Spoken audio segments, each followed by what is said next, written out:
Miranda Goodwin was the first. That was way back in the fall of 2012. A couple of out-of-towners found her on the morning of November 1st at the Happy Hollow pumpkin patch that used to operate just off Wilcox Road. She was slumped over in a rocking chair, and the decorative scarecrow that usually sat in it, lying face down on the straw-covered asphalt at her feet.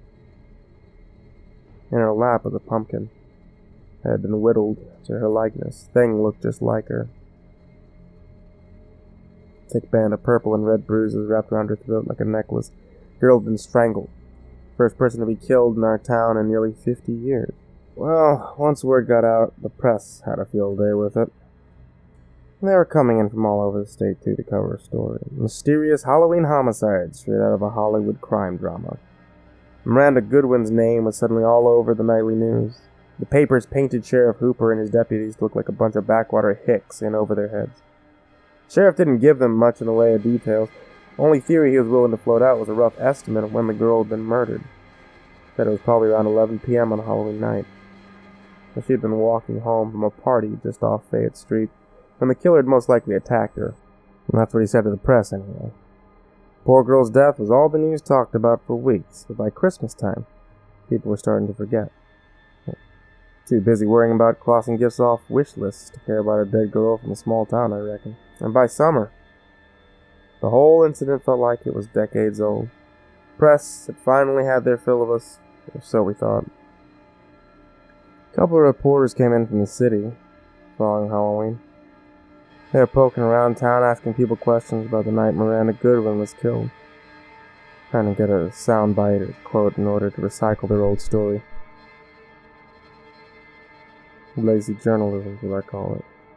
Ain't none of us took too kindly to it, but we all did our best to ignore him. In the end, we thought if we did, they'd leave us alone. Those journalists got more than they could bargain for, though, because Halloween night, one of them stumbled on a fresh body at the Happy Hollow pumpkin patch. This time I was a teenager from a high school by the name of Danny Russell. I knew him and his parents in church. He was a good boy, bright too. Some college kid from Austin had found him. He had broken into the pumpkin patch to snap some pictures for his blog and saw Danny's corpse propped up against the chain link fence on the south side of the lot. Pumpkin carved to look just like him was sitting at his feet. I saw the pics that got posted to the web, and I can't say that I'm okay with them being out there for the public to view. His neck had been broken. It looked as if it had been stretched out a good 3 or 4 inches. In the photo, you could see the flies buzzing around inside his mouth. As you can imagine, the media went wild with the story. According to them, we were dealing with a serial killer now. Reporters started coming back in droves, only this time we were getting national news coverage. Someone dubbed the killer Pumpkin Jack on account of his carving jack-o'-lanterns that looked like his victims, and his affinity for leaving their corpses in a pumpkin patch. And needless to say, by Christmas time this year, people still hadn't forgotten about what happened. Poor Sheriff Hooper and his deputies, bless their hearts, were raked over the coals by the papers and their inability to muster up any suspects. And eventually, the Rangers stepped in to oversee the case. Here's the funny thing. The press were a hell of a lot kinder to him, even though they can't make any headway either. Funny how two-faced the media can be. If a killer's out maneuvering us country folks, it's because we're simple-minded, but the state police can't catch him, and suddenly the fellow's a criminal genius. Since the police had nothing, people around the web started floating little rumors about our little town. Kooks, every one of them. Poor old man Peters, who owned the Happy Hollow pumpkin patch, began getting death threats on his Facebook website. Some of the crazies were sure he was behind the killings, since both victims turned up in his lot. Don't matter if he had a dozen people willing to testify on his behalf that he was nowhere near the pumpkin patch that night. No matter if both the sheriff and the state police told the press they didn't consider him a suspect. When the masses want a scapegoat, by God, they're going to get a scapegoat. Everyone was real sorry when he announced to the town newsletter that he was going to close the pumpkin patch on account of all the loons who'd been calling for his head. Lots more rumors were making their way around the web, too. People found out about a pair of Halloween murders that had happened in our town 50 years back. 2 deaths reported in 4 years, and police never apprehended a suspect. Now some armchair internet detectives were speculating that our Pumpkin Jack was a copycat killer. Still, others were saying that Pumpkin Jack weren't no person at all. That there's an old tale about our town that often gets parroted around these parts. Story goes, in the autumn of 1861, a stranger turned up on Wilcox Road and started performing little miracles in front of the townfolk. He was preaching a new religion, too. Non-Christian things, catch my drift. He was even able to convert a sizable group of followers. Strangers called these people his disciples.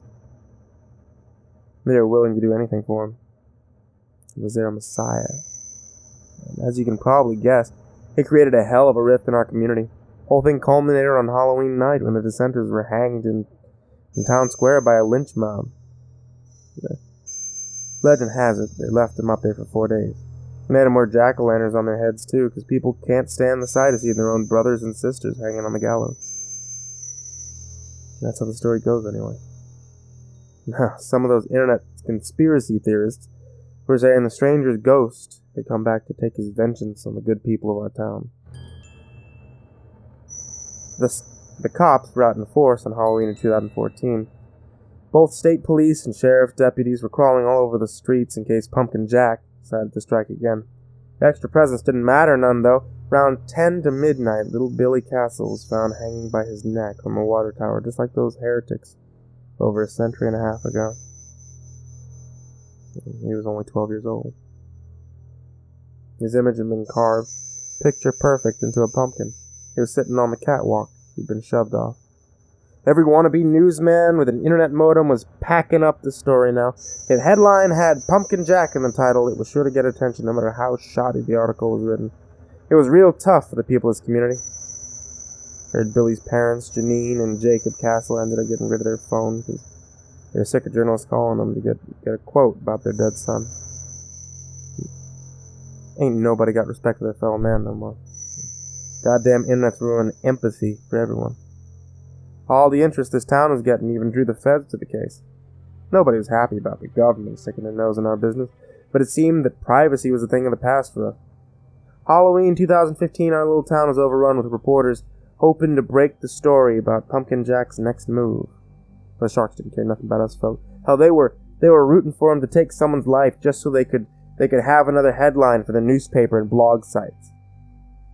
There ain't no killing that year, though. The FBI was able to stop it from happening. They had tapped Sheriff Hooper's phone after finding out he had withheld evidence from him. Unbeknownst to the sheriff, they had been listening to his conversation for months, gathering information and learning about his plans. Halloween night, the feds busted in on Pastor Paul and Glenn Wolfe from a hardware store, strangling Glenn's wife Debbie in their living room of their home. Pumpkin carved to look just like Debbie was sitting on the coffee table. The three were arrested and paraded around TV news outlets for weeks. They were convinced of the 3 counts of homicide as well as the attempted murder on Debbie Wolfe, who fell into a coma. And while the town waited with bated breath to see if she'd pull through, about 3 months to come out of it, but eventually she woke up. Damn shame if you ask me. And if you ask her too. With the case solved, the press lost interest in us and left our little town alone again, but I guarantee they'll be back tomorrow if they catch wind about what happened here. Sheriff Hooper ain't no bad guy. Neither was Pastor Paul or Glenn Wolfe, for that matter.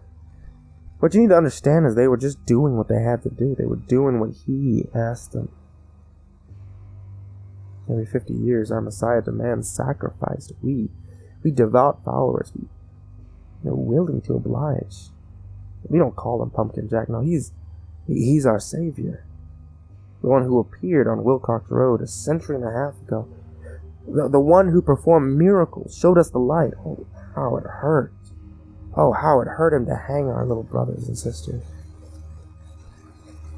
Before heretics who refused to call him God. And so, for 4 consecutive Halloweens, a pumpkin will appear to us with a picture-perfect likeness of a martyr he's chosen carved into it.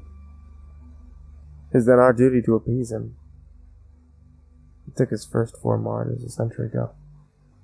The people of his town have been waiting for his return, waiting to do as he asked. It was easy for them to cover up the sacrifices back then, even 50 years ago when I was just a boy. I only worried about 2 of the 4 Halloween killings made it outside of this town. The news travels fast now. Roads connect cities, planes connect countries. The whole damn world is connected to the web. It ain't easy to hide things no more. Debbie Wolfe. Baby Wolf was supposed to be the last sacrifice for a half a century, but those shark journalists and that damn feds had to spoil everything. A year has passed and tonight's Halloween. When I look outside my window, I see the pumpkin on my doorstep.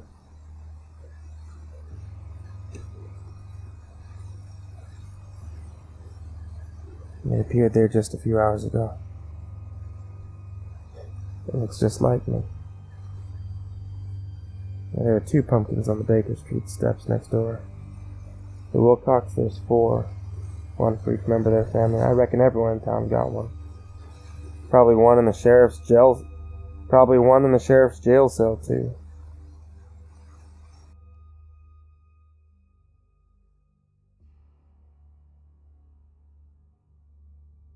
We failed him.